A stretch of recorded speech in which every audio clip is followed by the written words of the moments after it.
Good day, everyone. Today we're at Kilo Sierra Golf Juliet in St. Augustine, Florida, and I have this incredible Waco biplane behind me. It's a 1935 Custom-Cabin YOC Waco Biplane, and I'm gonna go do a flight with the pilot Dave and learn about this incredible machine.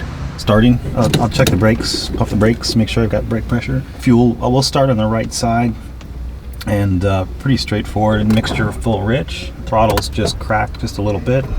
Propeller's on coarse pitch right now. Once I have oil pressure, then I'll go full fine pitch, full forward on the propeller. Primer, engine primer, 7-cylinder radial Jacobs, 275 horsepower with a constant speed propeller. And cold start, so we'll give it about maybe six or 7 primes. Basically priming the 2 top cylinders. Help her start up. Couple squirts.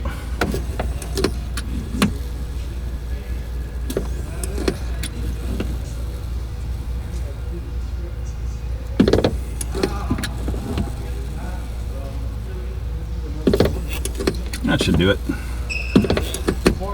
So master on, that's forward clip, make sure no one's around, and then I'll start a couple, maybe 4 turns on the prop, then I'll go to the battery side, right side, and then both when she fires.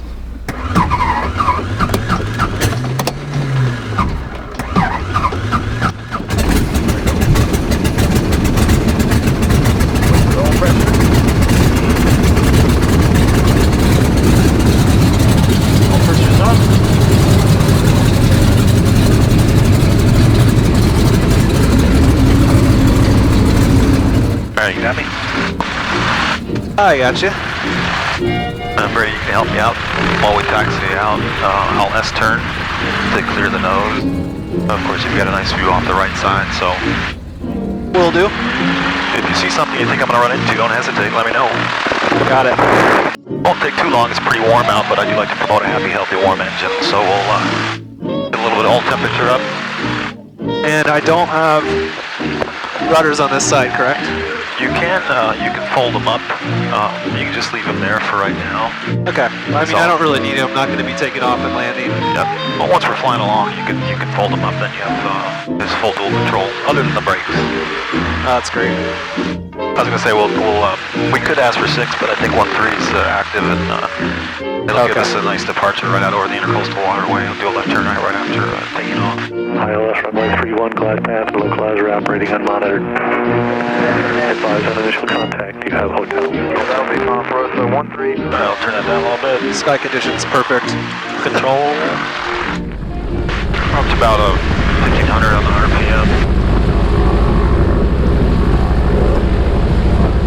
Check the mags. It's actually a magneto on one side and a Bendix distributor on the other side. The drop's good. Carb heat. I do carb heat check. Both at power, or at least at run up, and then also at idle. Make sure she doesn't quit. And then we'll cycle the prop.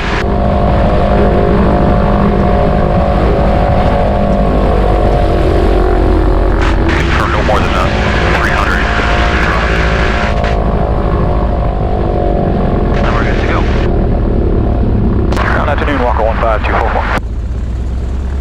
15244, St. Augustine, good afternoon. In that, we're in the Barnwood Hotel, Lake Taxi, Shoreline Southeast, 1524413. 15244, runway 13, intersection departure, Bravo 2. Taxi via left on Delta, right on Delta 3, cross runway 6 and 2, then Bravo 2, hold short. Left and right, Delta 3, cross 6 and 2 for 13, Bravo 2, 15244. Afternoon, Walker 15244 is with you, ready, hold short, 13, Bravo 2. 15244, sounds turn runway 13, Bravo 2, clear for takeoff. Oh, that's great. They're going to let Bravo 2 taking off 244. They'll let you off right here. Rolling clearance, I like it. Alright, so make sure it goes full rich. Make sure both fuel valves are on, both tanks. We'll line up. Once we line up, we'll lock up the tail wheel. And then I'll go ahead and put the transponder on. A little bit of a left cross, but not too bad. But just after liftoff, we'll be making a left turn out over the intercoastal waterway. There we go.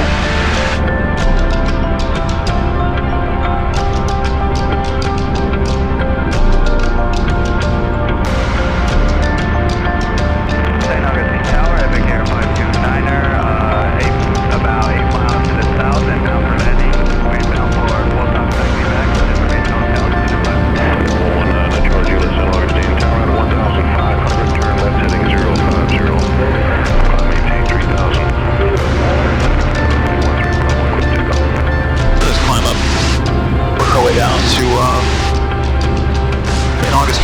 Go down by the pier. That's not a bad view, is it? Pretty awesome. Flying in an old plane over the oldest city in America. Feels like a flying Cadillac. That's why airplanes, you can roll the windows down and cruise along with your elbow out the window. Yeah. Most people associate a biplane with open cockpit, and they're a lot of fun. I've flown for years, but there's something about this airplane. This is 6 o'clock and a mile south, shoreline southbound to Waco at 800. Yeah, we're looking for him. Roger that. It's got phenomenal visibility, actually better than the open cockpit. It's because the open cockpit, you're kind of squished together, and the edge roll of the cockpit's right at your shoulder. So this one, you've got all this beautiful visibility, especially in the back is just as good. They use this airplane as they use it as executive transport. So it's kind of the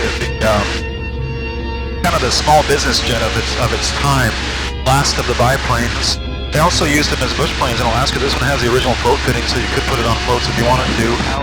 They put them on skis, on floats. The military used them a little bit.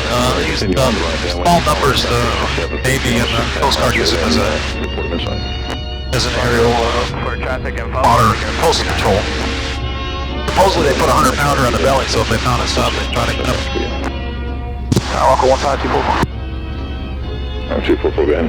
Okay, so frequencies here for a little while. We'll be operating just down by the pier for the next 15 minutes or so. Roger that, and that frequency change, please. Talking a little bit. Hello? Here we are.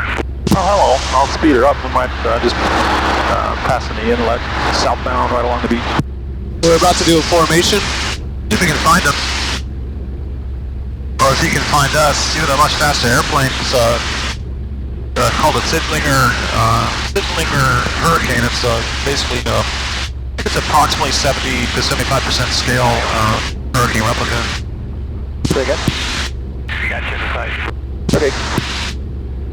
And it's funny because it's painted in PR, photo recon. So the color of the airplane is actually purposely painted so it's really hard to see, just like they had during the war. Oh, we got him coming up right behind you right now. About 110 indicators, probably about the best I can do, Brian. Oh, there he comes. I'm gonna try to keep this thing from flapping around. Got me, Brian. Look at the right. There we go. Oh, wow.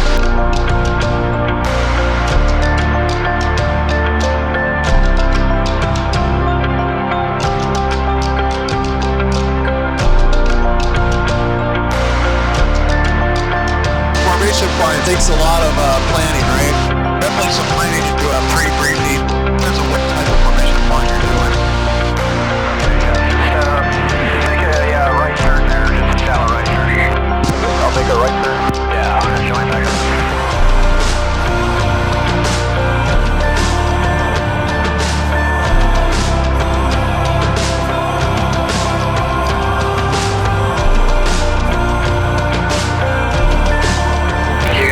Northbound, I'll peel off and probably head on back. Okay, I'll just keep it here and pull north and follow these things. Just another day in St. Augustine. By far one of the coolest things about flying small airplanes. You want to fly? I'll fly a little bit. Let's go downtown and get some attention. Yeah, it is weird to be in the right seat. Yeah, I know, I'm it's not awkward. used to that, but that's okay. I can get used to it.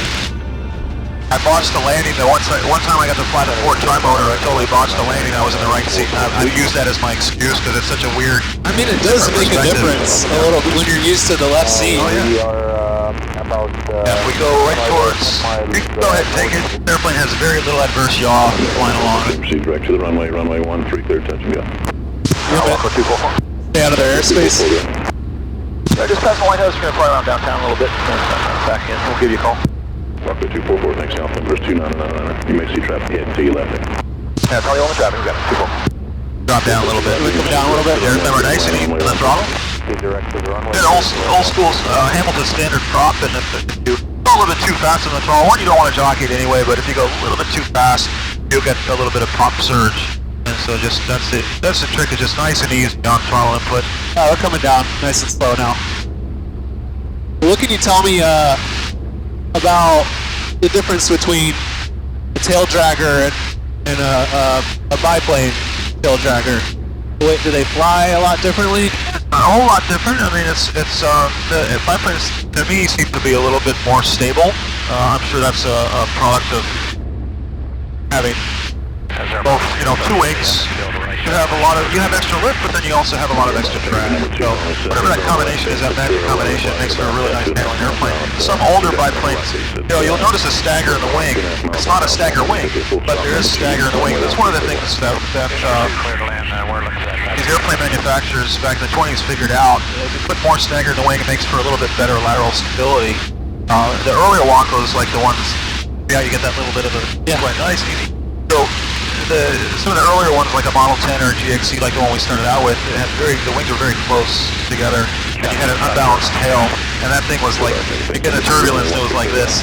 Passengers are going, so it was kind of make you a little bit more sick machine than this airplane or newer, say like a 1935, like a YMF or a UPF.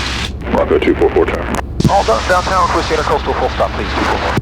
24 intercoastal approved, report entering the left downwind for runway 13.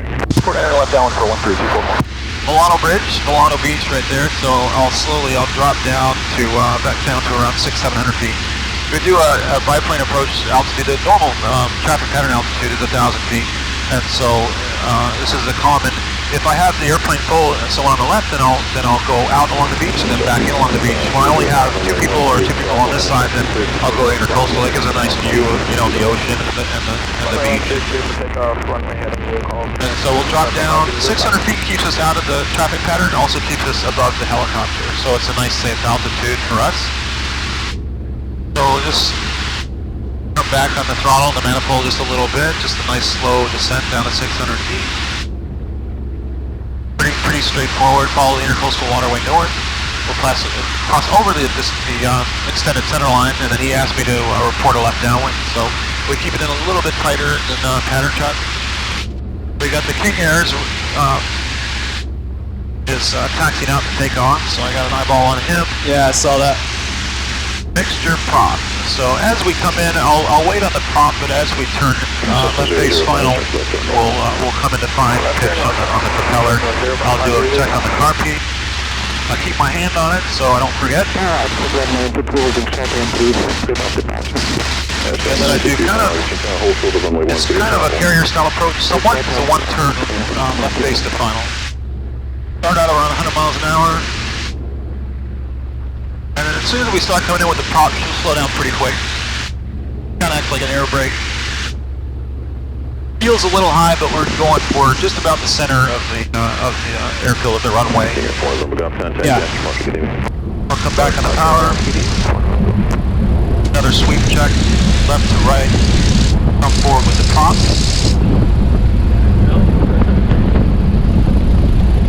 Feels high, but once we come back with the power, it should come down pretty good. Only got a little bit of a left crosswind.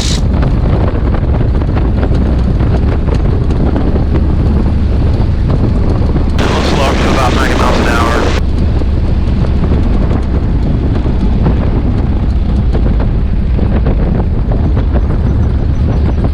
I'll just bleed off the airspeed, level off. Kind of a stall down landing, kind of. Maybe a little bit on the left. Won't need it.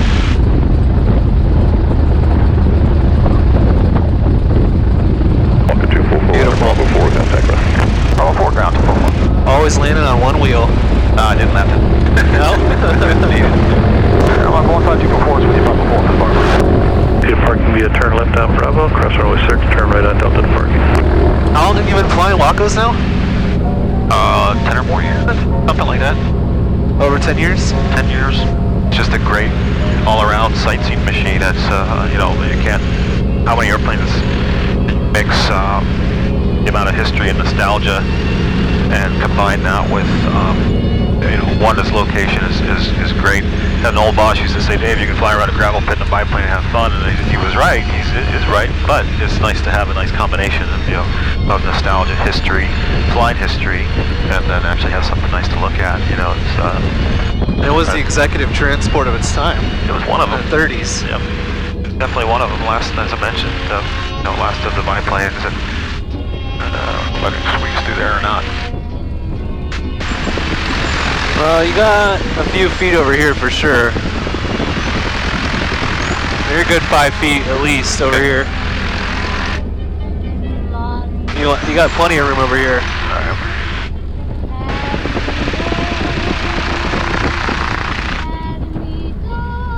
There you have it.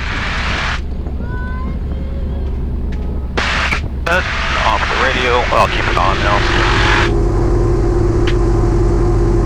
What I'll do is as we pull the prop through and do a mag check, just make sure it's grounded. Then we'll go full course pitch of the prop. Scan its oil.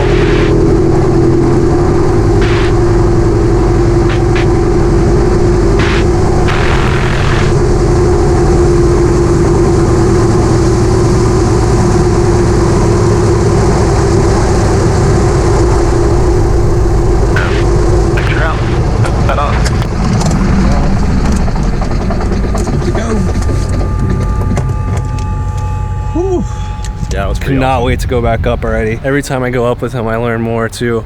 Dave was a big part of me learning how to fly as well. What's the other plane you got in there? It's a Beech. Yeah, it's a Beech 18 or a C-45 as a military designator. This one, it's painted Navy colors, but it was actually Army Corps. Apparently, it's similar to the Lockheed Electra. The military wanted the Lockheed type of airplane, but they couldn't build as many, and so Beech delivered. They ended up building thousands of them during World War II.